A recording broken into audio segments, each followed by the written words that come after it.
ATV Sénégal, première télé urbaine de Mbour. Mesdames, messieurs, chers internautes, merci de votre fidélité. Bienvenue à vous. Comme nous l'avons fait à chaque fois, émission On en parle. Des émissions qui nous di indil fii di si dalal ay kàngam mais également di si ànd ak suñuy chroniqueur mais tey empêchement la am ñu am mbégte bu baax a baax nag di si dalal ñoo xamante ne nii seen i jàngat ak seen i waxtaan buñ ko pàccale si taabal ji gindeeku dina am si actualité bi nga xam ne moo nekk di dow fii au niveau du Sénégal ak également fépp si biir réew mi ak bitim réew li ko wër yëpp si noonu nag ñu am mbégte tey di dalal ki nga xamante ne nii membre la si coalition boobee wala boog si parti ex Pastef ñu gën koo xam si madame Fall Fatou Fall récemment nag am na ay xët-xët yoo xam ne amoon na ko waaye laataa ñuy ñëw si yooyu dañ koy bàyyi mu nuyoo madame Fall Fatou ñoo ngi lay dalal bu baax a baax si plateau ATV Sénégal. merci Abdou Aziz si invitation bi. maa ngi lay fay. di nuyu say téléspectateurs. di nuyu sunu parents yi. di nuyu waa Pastef communal coalition Diomaye 2024. et départemental. di nuyu sénégalais d'ici et de la diaspora. merci beaucoup am na solo bu baax a baax mooy également coordonnatrice bu Pastef fii si commune bu Mbour di jàppale nag candidat boobee nga xam ne moom lañ tabb mu di Bassirou Diomaye Faye dégg ngeen ko si ay propos mu njëkk daal dina koy annoncé si tey nag li ñu am fas yéene waxtaane bokk na si arrestation détenu politique yi moom mi bokkoon na si ñi nga xamante ni tegoon nañ ko loxo waaye yàlla teggil na ko natt boobu ba tey mu fekk si ñu fii également dinañ waxtaane sorti ministre de la justice mu di maître Aïssata Tall Sall démb génn na wax ci situation réew mi élection yi ak détenu politique yi également aussi dinañ wax ci possible libération bu Ousmane Sonko ak ko koy di Bassirou Diomaye Faye entre autres sujets yoo xam ne danañ ko développer ci biir waxtaan bi mais également aussi dinañ waxtaane itam étudiant bi nga xamante ni moo ñàkk bakkanam suite à ses blessures ci manifestation yi nga xam ne moo amoon récemment fii ci biir dëkk bi foofee sa université Gaston Berger bu Saint-Louis la xewoon si noonu rek la ñuy daal di def sóobu directement si débat bi madame sa arrestation bëggoon nañ nga ñëw si naka la dem woon ak aussi nan nga ko vécu également aussi après arrestation bi lan lañ teg sa loxo parce que dañ naan nettali si borom la gën a neexe. ci làmmiñu borom la dàqee. d'accord. voilà pour rectification je suis pas la coordinatrice de Pastef je suis la coordinatrice de la MOJIP mooy mouvement jigéenu Pastef commune de Mbour. merci voilà et je suis aussi membre de la coalition Diomaye 2024. au niveau communal ak au niveau départemental. d'accord voilà donc dama am coordinateur bi nga xamante ni dafa tudd docteur Mamadou Lamine Diayte. mooy sama coordinateur départemental bi voilà. merci beaucoup di ko nuyu au passage moom Diayte. man tamit aussi maa ngi koy nuyu. d'accord. voilà ci sama arrestation bi nag mooy vendredi bi fi manifestation yi commencé moom lañ leen bu ñu lancé vendredi de la libération bi. ñun aussi la coalition Diomaye 2024 dafa décidé woon def lancement campagne. Diomaye 2024. ñu woote woon benn RPI terrain ndox ma. nga xamante ni dañ fay dem def suñu distribution flyers yi. ak aussi la vente de nos produits yi nga xamante ni dafa nekk à l'effigie de nos candidats. ñu joxante fa rendez-vous à 15h. 15h man bi may egg fekk naa police am na ñu ma fa jiitu ndax man je suis arrivé dans les 15h30. fekk naa fa ay nit ñu bare. mais man bi may egg si dama fekk police gazé foofu noonu ba amoo foo taxaw nooyi sax mënatoo ko. parce que lacrymogène yi xew léegi nag c'est un peu toxique. parce que dootoo gisati doo nooyi sa fii dina xasan. tu perds presque le nord.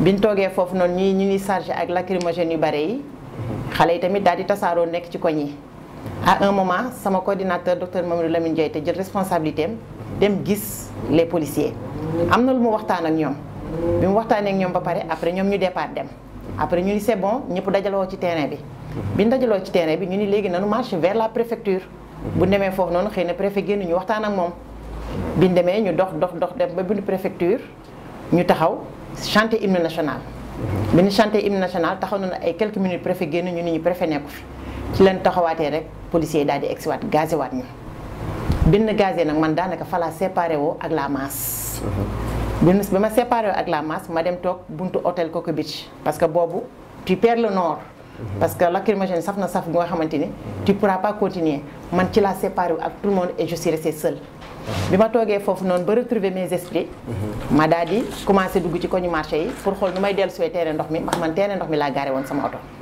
mais koñu marché yi ba mairie ba koñ boo dugg da ngay fekk ñu sànni fa lacrymogène mu saxaat si bare ma continuer jaar contourner jaar buntu mag bi man kese je marchais seul pratiquement très peu de personnes marchaient et j'en faisais partie bi ma dee contourner jant buntu immaculé egg buntu police centrale bi ma taxawee buntu police centrale nag foofu rek laa gis ne amul gaz c'est pas gazé c'est clair mais am na ay nervis yu fa taxaw ci buntu mairie bi man maa ngi leen di seen de loin ma delluwaat ginnaaw jaar ci ginnaaw gis ni foofu tamit ba tey saxaar saa ngi fa bari mënumaa jaar ma retourné waat dellusiwaat buntu police centrale taxaw naa fa ay quelques minutes ma fa taxawee ay quelques minutes ma bëgg dem ginnaaw Sonatel te yoon boobu rek moo nekkoon yoon bi nga xamante ni amul lacrymogène y avait que les nervis ma ne ok je passe bi ma ñëwee ba seen wet am ku ñëw arrêté ma ni ma madame mënoo jàll ma ni ko man buntu Sonatel laa jëm ginnaaw Sonatel laa jëm. ki la ko wax lan la ci nervi yi la bokkoon. d'accord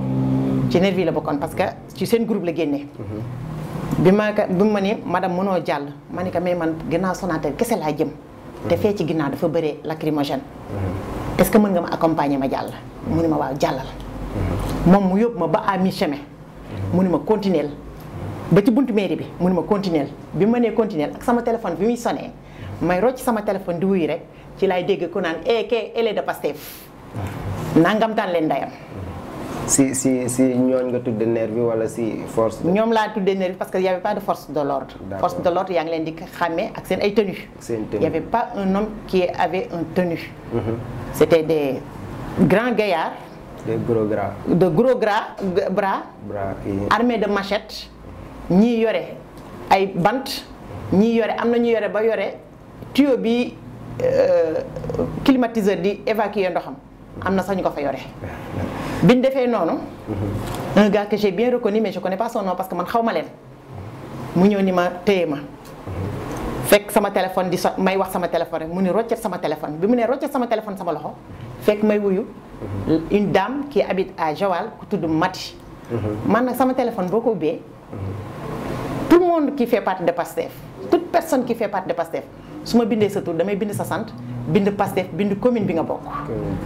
ça veut dire que yow su ma doon joxe sa tur dama naan Abdou Aziz def Pastef bi nga bokk. su fekkee Grand Mbour nga bokk. léegi bëri na parce que boo xoolee contact yi mooy bëri il faut nga préciser. il faut ma préciser ban Pastef nga léegi nag bi muy nangu portable bi sama loxo. fekk may waxal Mati Pastef Joal.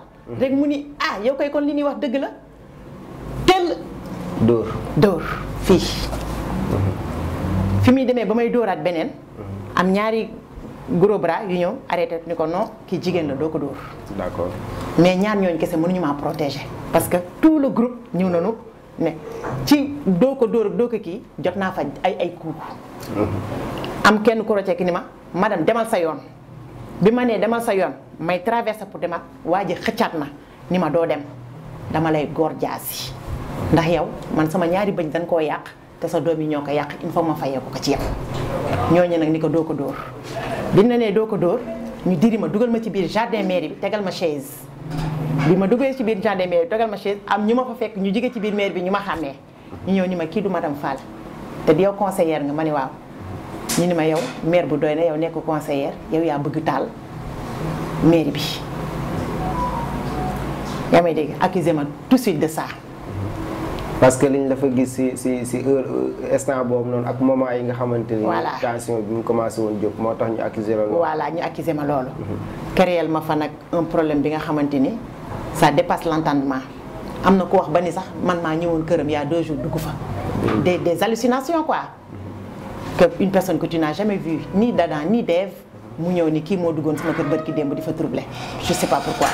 mais après tout ça ñoom ñoo la jàpp remettre les forces de l'ordre. fa lay ñëw dinaa ñëw ba wax na ma demee police. vas-y bi man toogee foofu noonu ñu fekk ma fa saaga ndey buñ ma saagawu rek mooy saaga ndey boobu existé wul de temps en temps ci biir waxtaan bi doo ko laal doo ko kii am ku rëccal kur feeñ ma. ñu woo Amar xaw ma lan Amar. ñu woo ko mu nekk secrétaire général xaw ma secrétaire municipal xaw ma secrétaire lu mu doon. man xàmmee ma ko ba ci mairie bi lay liggéeyee. bi ñu ko woowee ni ko madame Fall la ñu arrêté mu wàcc. bi mu wàccee mu ni ma ah kii de ku ngeen ni conseiller la mais man xàmmeewu ma ko noonu torop. yaa ngi la ci la woo Séni Ba confirmé ni que man conseillère laa. d'accord moom si boppam mu jël téléphone am woo maire sama kanam parce que lépp lu ñuy wax sama kanam maa ngi toog. moom Séni Ba. waaw déedéet pas Séni Ba Amar xaw ma lan. d'accord. moo woo maire ni que madame Fall lan arrêté moom moo def conseillère ni que daf fi nekkoon di jox waa Pastef suñu position dafa ñëwoon pour taal mairie bi. d'accord parce que moom bi mu li muy wax yépp sama téléphone dañ ko remettre waa Pastef nag di continuer di ma woo parce que ñun chaîne de solidarité bi nekk ci ñun moo extraordinaire xam naa am na ku dégg ni arrêté nañ madame Fall léegi nag ñëpp bëggoon am la preuve ndax xam dañ ma arrêté ñëpp di woote téléphone mun ma xoolal waa Pastef rek ñoo lay woo. instant boobu noonu arrêté woon nañ sa téléphone wala moment yooyu yëpp. yaa ngi nervi yi bi ma nee déggoo ma la nervi bi muy egg si man li mu njëkk def mooy arraché sama téléphone donc nervi bi moo jox waa ji sama téléphone.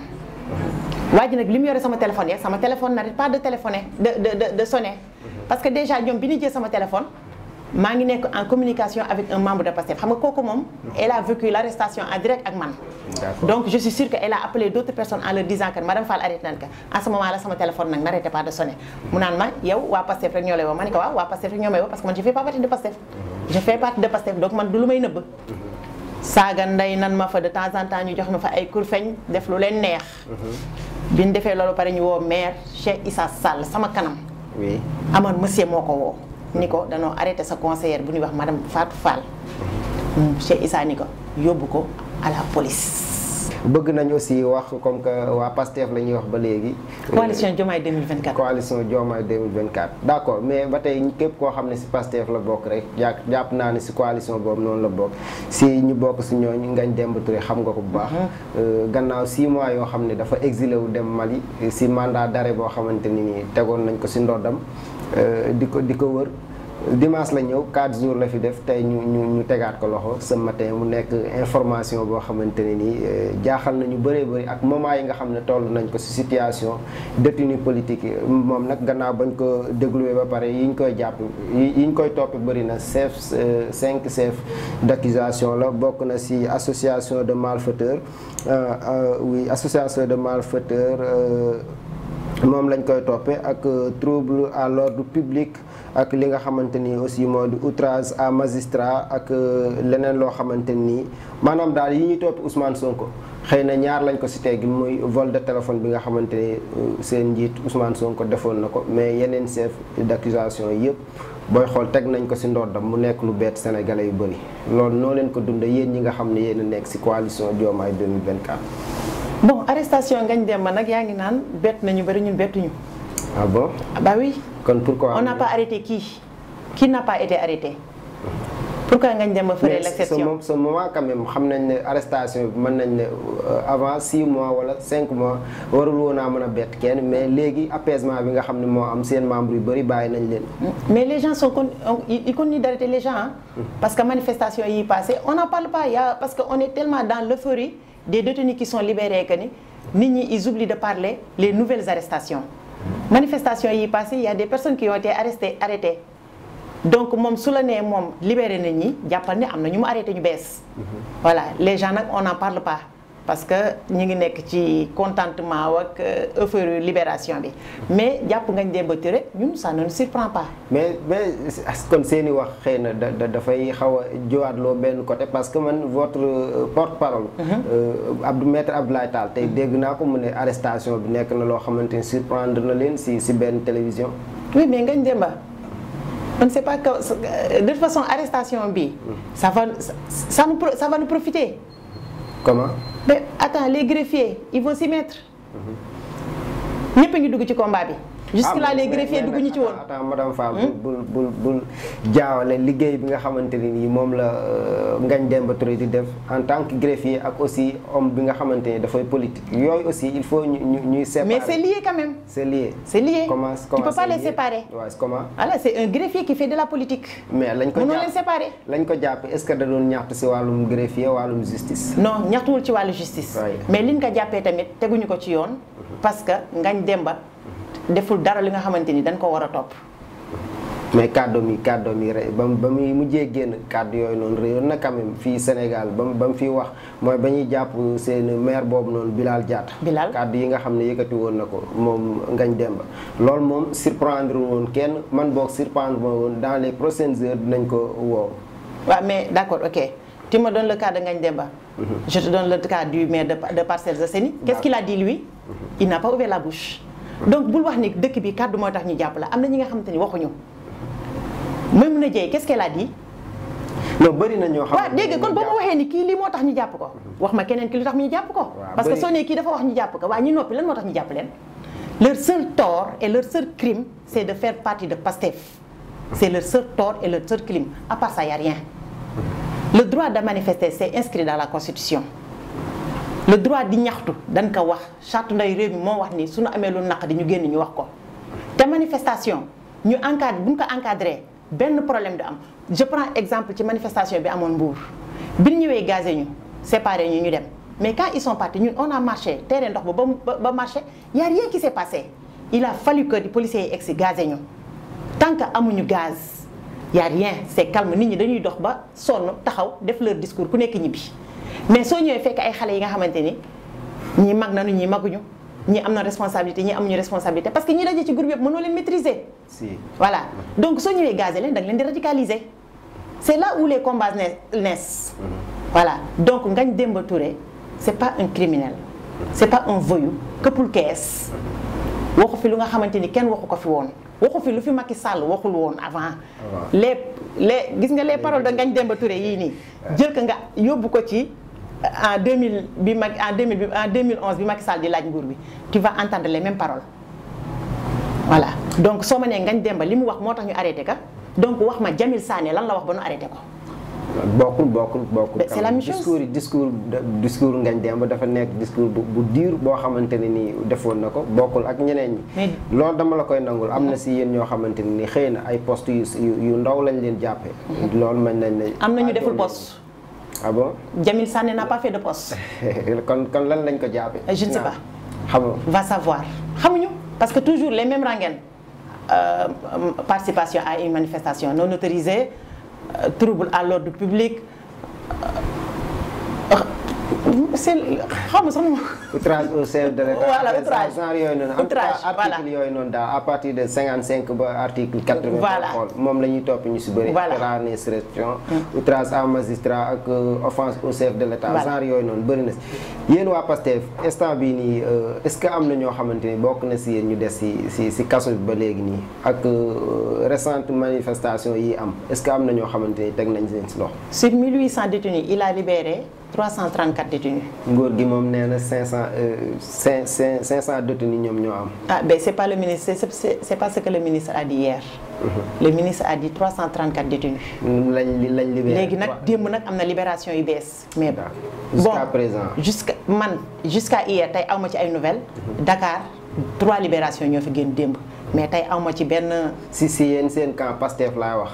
ñun waa Pastef way fii Mbour par exemple libéré nañu démb 16 personnes yi nga xamante ni ils sont de Pastef voilà xam naa loolu yëpp après dañ ko totaliser waat mais yéen waa Pastef dafa am lu ma jaaxal dañ naan détenu politique finalement da ngeen bëgg a aatimoo détenu yi nga xam ne yëpp jàpp nañ leen Pastef lañ bokk ay sympathisants Pastef lañ wala ay militants Pastef lañ est-ce que loolu ngeen bëgg a wax foofu noonu wala. pourtant non par exemple fii Mbour démb 18 personnes la ñu libéré. 18 oui. 18. Sur 18 ñun dañoo seppi 16 yi nga xamante ni ils font partie de nous. bien ay sympathisants wala ay militants ñoo am. ay militants on a libéré hier des militants. Des militants de voilà. Pastef. Maintenant nag dafa am quelque chose qui est spécial dans Pastef. mooy lan. mooy li nga xamante ni képp ku ñu arrêté jour manifestation. da ngeen considéré. non on les considère pas on s'occupe d'eux. D'accord. On s'occupe d'eux mais on les considère pas comme des militants jusqu'à ce que yow nga ñëw déclarer da ngaa bëgg nekk militant wala da ngaa bëgg nekk sympathisant mais toute personne qui est arrêtée jour manifestation suñu la identifier on s'occupe de vous. S'occuper de comment. c'est-à-dire yóbbu la nga lekk wutal leen ay avocat wala. wutal leen avocat ku leen taxaw. yóbbu la nga lekk. su fekkee da nga am problème de santé ñu faj la. ngeen faj. voilà boo génnee bu nu mënee accompagner ñu accompagner la. voilà. kon daal yéen maanaam combat bi moom même bu fekkee sax seen i militants ak seen sympathisants teg nañ leen loxo ba léegi da ngeen di continuer di wéyal xeex yi nga xam ne peut-être moom ñoom si loolu lañ nekkoon. ah bah bien sûr foofu la réew mi toll. foofu la réew mi toll. am na solo bu baax a baax certainement démb suivre nga conférence de presse maître Aïssata Tall Sall yaa ngi koy wax léegi nii sa biir wax nee nañ libéré nañ 34 détenus politiques. te am na 200 yoo xam ne ñu ngi càmbar seen i dossier peut-être dans les prochains jours mën na am ñu libéré leen wala boog ñu téye leen foofu. loolu nag moom si ay biir waxam leeral na nee na carrément ñi nga xam ne yëpp libéré nañ leen c'est des libertés provisoires maanaam kenn setul si ak yoon xëy na sax ku si nekk dañ lay ñaan aussi dañ lay ñaanal yàlla dootoo am leen teeg yoon dara ba li nga defoon xëy na dootoo ko defaat ba demaat. loolu est-ce que da ngeen di confirmer li nga xamante ni nii wax na ko wala lim bi daf ko alourdi daf ko yokk maanaam wala daf ko wàññi est-ce que nangu ngeen ko exactement ci chiffre bi nga xam ne joxe na ko sans compter nag yeneen arrestation yi am ci département yi. bon man nag mënuma confirmer le chiffre exact. Mais je pense que ni quand même le ministre est assez responsable pour donner le chiffre. Je ne pense pas que ni ñoom ils vont libérer 500 en disant qu'ils vont libérer ils ont libéré 300. Donc je me contente du chiffre qu'elle a donné. En comptant que ñu def mise à jour parce que depuis démb ak tey am na ay libération yu bees. Voilà donc comme li muy wax ni ñi ni libéré ñëpp am na lu ñu def. C'est faux, c'est archi faux. Am na xale yi nga xamante ni defuñu dara. waaw am na xale yi nga xamante ni. mais am na ñu def il faut assumer quand même. mais lan lañ def manifester. C'est inscrit dans la constitution. mais les saccages là loolu bokkul si li nga xamante ni. mais quand on parle des saccages il faut parler aussi des morts hein.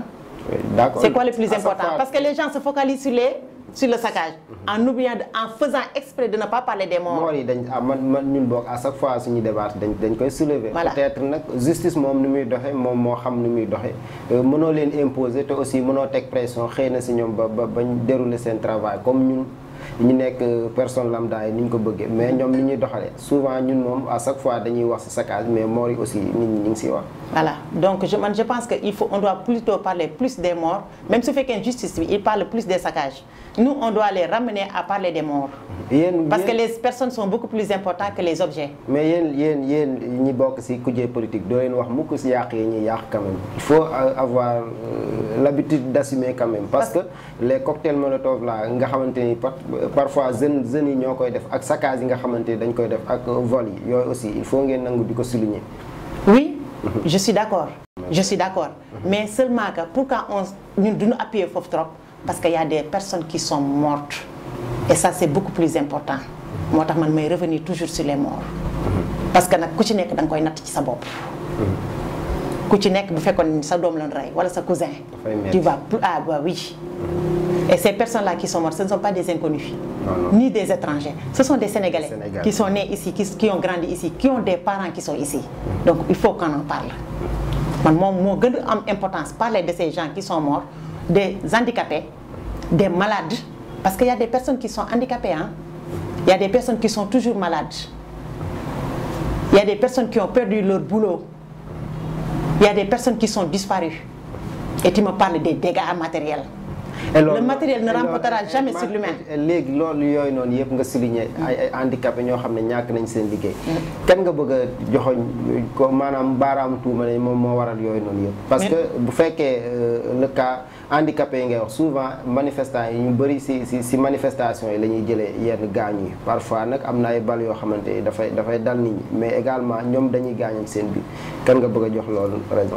benn manifestant gaañu moromam ci seen biir ñun yàgg nañuy dem ci manifestation yi benn manifestant gar ñun mësuñu gis manifestant bu yore arme yooyu nga naan parfois même un seul sax ne doit pas avoir lieu ba naan parfois voilà les gaz lacrymogènes dañoo war a xoolaat la façon de le faire de l'utiliser parce que c'est déplorable c'est doo xam sax noo koy qualifier parce que damay delluwaat toujours ci terrain ndox mi man bi may egsi fekk naa ñuy sànni lacrymogène.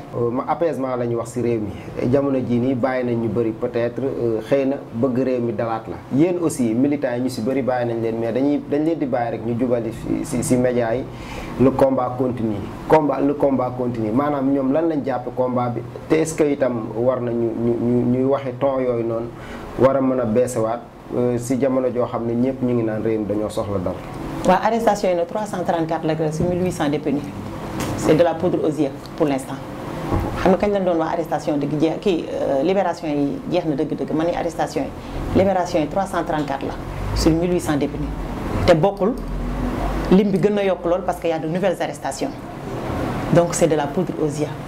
danoo war a libérer tous les détenus politiques. foo leen jëlee seen chiffre libérer le président suñu chiffre. oui chiffre 1800 détenus foo leen ko jëlee. d'accord je te donne l'exemple de Mbour. te l'exemple de Mbour mooy exemple de Dakar national tout. Quand il y a manifestation. man ak sama équipe. Oui. Le soir on se couche pas sans faire le tour de tous les gendarmeries. police bu ñuy dem dañuy yóbbaale suñu biir ak suñu fële. toute personne qui a été arrêtée dans une manifestation dina bind sa tur bind sa numéro téléphone jël sa tur yaay wala sa tur papa su fekkee da ngaa bokk ci ñun moom ci daal di directement xam na kan la war a contacter su fekkee bokkoo ci ñun le soir avant ñuy tëdd dinañ woo tes parents wax leen ni leen ñu dañ ko arrêté si manifestation donc c'est comme ça qu'on a eu nos chiffres donc ñun duñ tëdd ci Kaolack jour manifestation duñ tëdd ci Kaolack te duñu xam ñaata lañ arrêté. Parce que et c'est au niveau de Mbour, de tous les départements et du niveau au niveau du national. Donc c'est comme ça qu'on a eu nos chiffres. Donc tout a été répertorié, classé et bien gardé. Et bien gardé. Il suffit juste nga wax ma ni ma turu diw ma ne la chambre telle la nekk. Et au niveau de Dakar aussi soo wootee ñi nga xamante ni ils sont à la charge des détenus da nga leen di wax turu diw wax leen ban prison la nekk ñu wax la ban chambre la nekk. Donc c'est un travail qui a été bien fait. C'est comme ça qu'on a eu nos chiffres. Ñu avancé tuuti débat bi ce matin dégg naa seen charge de communication bi muy El Malick Ndiaye li nit ñi di ruumanaat naan monsieur le président de la République Macky Sall dafa nekk en négociation ak Ousmane Sonko wala bokk wax nañ sax am na ñoo xam ne ñu ngi wax lool aussi am na ñeneen ñoo xamante bokk nañ si yéen souvent dañ koy weddi wala ñu ne yëguñu ko bokk est-ce que loolu mën nga si indi ay leeral. waaw man nag yëguma ko. yëgoo ko. voilà le même moom mooy mais am naa ci xalaat. ay ca waxal. voilà yëguma ni Sonko mi ngi nekk en négociation. mais man sama gëm-gëm laay wax Sonko nekkul en négociation avec Macky Sall. et même s'il était en négociation avec Macky Sall je suis d'accord. parce que je suis sûr que il va lu changé si diggante bi parce que dialogue bi récemment le président woote dialogue. oui bokku ci. parce que y a rien de nouveau dans les dialogues. lan moo changé si diggante bi nga ne bu fekkee am na nekk lu war a am la. moom laa lay wax. man je suis sûr que il n'est pas en négociation avec Macky Sall. mais bu amee aussi lu war a am la lu. non wax ma bu amee lu war a am la dama ni bu amee je suis d'accord je serai d'accord. Voilà, pas je suis d'accord, je serai d'accord. Parce que je suis sûr que le jour où Sonko se lèvera pour négocier avec Macky Sall, ce sera pour la victoire du peuple. Ce sera pour les Sénégalais, ce ne sera pas pour lui. Parce que ça aurait été pour lui. Moi, ñaata yoon lañ ko contacté pour le libérer. Il a dit libérer d'abord les militants, libérer d'abord les sympathisants. Après, on verra. Donc Sonko ne négociera jamais derrière le dos du peuple. mais waxtaanu biir ne quand même am na autorité yoo xam ne foo xam ne boo fa tollee quand même laaj na nga waxtaanu biir néeg ba pare doog a mën a soulever débat bi ñëpp yëg ko. waaw mais man pour l'instant je suis pas au courant de ça donc je peux pas débattre sur quelque chose dont je suis pas au courant. Voilà mais yaakaaruma ko. yaakaaroo voilà parce que Sonko avait dit un jour te Sonko waxam du fanaan je négocierai jamais avec Macky Sall.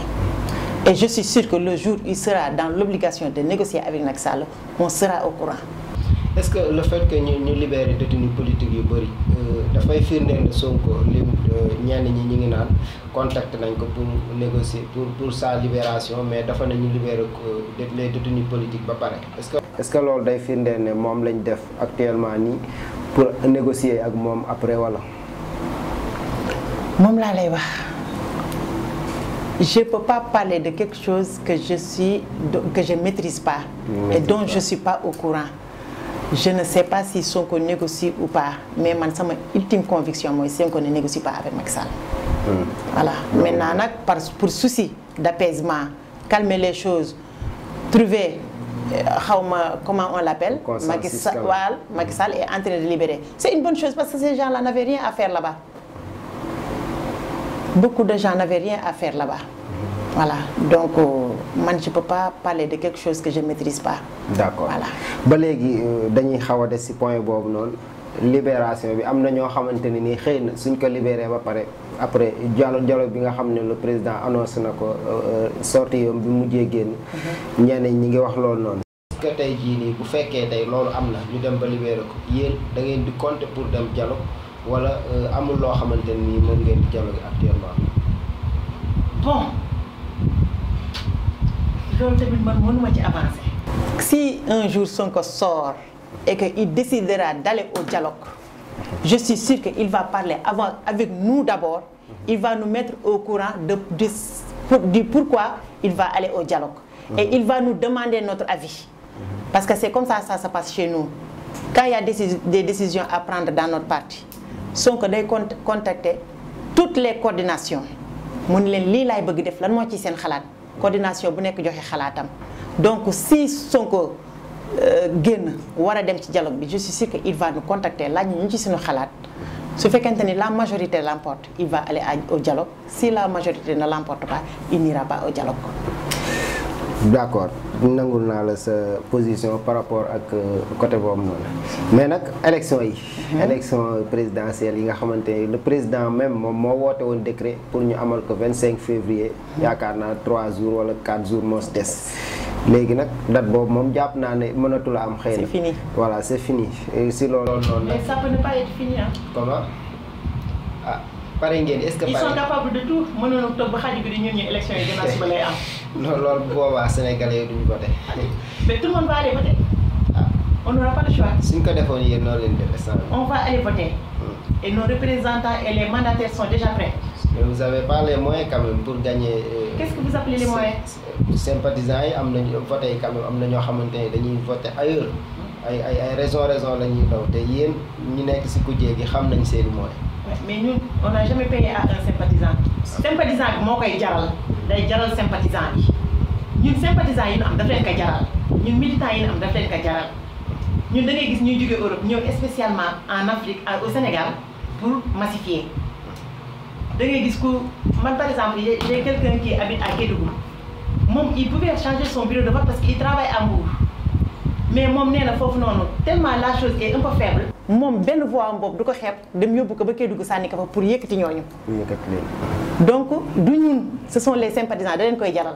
da leen koy jaral voilà am na solo te ba tey ñu des ci cadre boobu noonu comme que élection yi moom amalaguñ ko te xëy na mën na am ñu amal ko laata le 2 avril boobu nga xam ne moom la waa conseil constitutionnel joxe comme que président dootul mën diriger il est illégitime pour diriger ce pays. bu fekkee nag loolu xëy na dem nañ ba amatul wala ci diggante bi concertation bi nga xamante ne xëy na war nañ koo def ak les candidats yi nga xam ne ñoom la ñu retenir est-ce que da ngeen di maintenir Diomaye wala Ousmane Sonko ngeen di tëggaat bu fekkee dem nañ dialogue. Mais on attendra le verdict des consultations ou bien du supposé dialogue. Mais pour l'instant, le Conseil constitutionnel s'est arrêté sur 20 candidats, moins un qui a désisté hier, 19. Normalement, on doit aller sur ces 20 candidats, sur ces 19 candidats-là. Voilà, Conseil constitutionnel arrêté les qui, jox na Macky Sall la latitude de choisir la date. Et sur cette date, que le Conseil constitutionnel jox ko moom les prérogatives pour mu jël la date. jarul ñuy nekk ay grands juristes di génne des propositions foireuses. C'est très simple à comprendre li Conseil constitutionnel. doy na leen doy nañu prend une date mais li ñu naan wax ju egg dofa ko moom prend une date avant le 2 avril la ko wax. D'accord. Voilà donc c'est à Macky Sall de prendre une date avant le 2 avril. Ok merci beaucoup jaajëfal lu baax mot de la fin bi lan lay doon. Bon mot de la fin nag damay lancer un message au président de la République le président Macky Sall di ko xamal ni dëkk bii nii ginnaaw yàlla moom topp ci. Il n'a pas droit de vie et de mort sur nous. Il n'a pas droit de nous enfermer ou de nous libérer. Na jël date jeex na c'est fini bu demee préparer ji waat ak lu mu mënti def bu ñëwee dañ koy daan guddal jël rek moo fi nekk mais c'est fini. Na jël date leneen li ma ciy teg nag c'est au peuple sénégalais lay lancer un message. Parce que bi ñu ubbee révision des listes exceptionnelles des listes. nit ña fanaan nañ fa yendu nañ fa dóorante nañ fa buuxante nañ fa. Parfois sax police la di woo pour mën a réguler le rang. léegi nag les cartes électeurs sont sorties préfecture kenn nekku fa sous préfecture kenn nekku fa da ngay dugg 5 minutes nga jël sa carte d'identité nga génn. Il est temps que les gens aillent chercher leur carte d'identité parce que les cartes d'identité sont en souffrance dans les préfectures et les sous-préfectures te élection mën naa bett ci biir réew mën nañoo xëy ni dans une semaine élection day am boo yorul sa carte d'identité du vote te c'est très important parce que ngoonu vote ba benn ak benn la ñuy compter. ba nu egg ci Diomaye 4 millions d'habitants mu gagné ñu jubilé. nañu dem jëli seen carte d'identité loolu daal mooy sama cri du cœur na nit ñi dem jëli seen carte d'identité. merci beaucoup am na solo dem jëli seen carte d'identité pour mën a ngànnaayu parce que élection yi moom à tout moment mën nañ ko tenir mais li ma jaaxal mooy Diomaye dafay gagné premier tour à chaque fois loolu ngeen di wax xëy na dafa am sondage boo xam ne jot ngeen ko mais loolu dinañ si ñëwaat prochainement ak xëy na yeneen i invité ñu leeral ñu sondage bi nga xam ne moom ngeen jot. merci beaucoup amis téléspectateurs ATV Sénégal première télé urbaine de Mbour lii lañ ñu amoon yéene indil leen ko tey si émission On en parle di émission bi nga xam ne à chaque fois dañuy toog fii daal di bennal penco maanaam waxtaane actualité réew mi moo xam politique ak lépp loo xamante ni rek soxal na askan wi amoon mbégte bu baax a baax di si dalal madame Fatou Fall bokk si membre coalition Diomaye 2024 bokk également si parti boobu ñu naan ex Pastef kon mbokk yi lii la woon di leen jox rendez-vous vendredi prochain incha allah.